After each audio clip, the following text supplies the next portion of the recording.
আবারও উত্তপ্ত মিয়ানমারের রাখাইন রাজ্য। দেশটির বিদ্রোহী গোষ্ঠীগুলোর সঙ্গে জান্তা বাহিনীর লাগাতার সংঘর্ষে রাজ্য জুড়ে ছড়িয়ে পড়েছে সহিংসতা। পরিস্থিতি দ্রুত অবনতি হওয়ায় পালাতে বাধ্য হচ্ছে রাখাইনের হাজার হাজার বাসিন্দা। জাতিসংঘের আশঙ্কা, রাজ্যটিতে 2017 সালের মতো রোহিঙ্গাদের বিরুদ্ধে সংঘটিত ভয়াবহ নৃশংস ঘটনার আবারও পুনরাবৃত্তি ঘটতে পারে।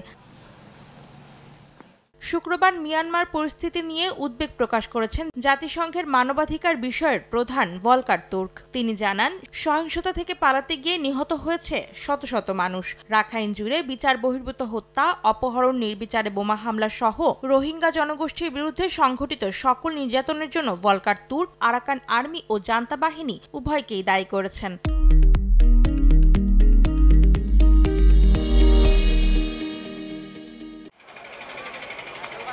বাংলাদেশে বর্তমানে 10 লাখের বেশি রোহিঙ্গা আশ্রয় নিয়েছেন। 7 বছর আগে মিয়ানমারের সামরিক বাহিনীর অভিযানের সময় অন্তত 7 লাখ রোহিঙ্গা পালিয়ে বাংলাদেশে প্রবেশ করে। ভলকার তুর্ক বলেন, সেই সময়ের মতো এখন আবারও রাখাইনে ব্যাপক হত্যাযজ্ঞ চলছে এবং বাস্তুচ্যুত মানুষগুলোকে পালিয়ে দেশ ছাড়তে বাধ্য করা হচ্ছে। অন্তরা সেন, সময় সংবাদ।